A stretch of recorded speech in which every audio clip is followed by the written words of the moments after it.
čia nekokios nuotaikos, bet geros nuotaikos. Kokios priežastys pralaimėjom, kaip jūs galvojate?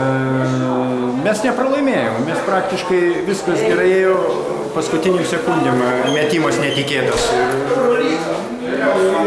Jie laimėjo, ką daryti.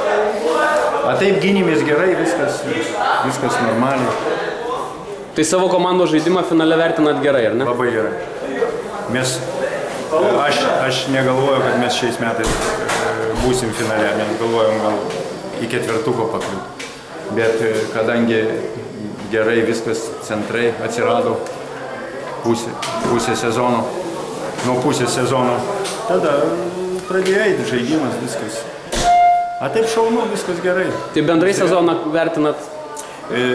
Matot, kas yra, dar sezonas labai geras buvo mums, bet dar, aišku, mums trūko justos. Jeigu būtų justa, mes būtų lengviau.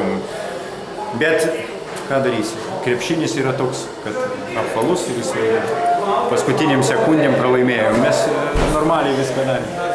O kur jūsų lyderis buvo šiandien? Lyderis šiandien su vaikais išvažiavęs į Kauną ir jisai negalėjo sudalyvauti su marčiulinukais, ten jam rungtynės. Tai gal norit palinkėti kažką komandai, sirgaliam? Ką komandai, kad būtų sveiki, sirgaliai šaunus labai visi buvo, labai gražus, skandavo, viskas gerai. Kitais metais, C lygoje jau nežaisiu. Padarysiu vieną komandą ir žais B lygui arba elitų lygui tenai, Miškinių ir čia B lygui.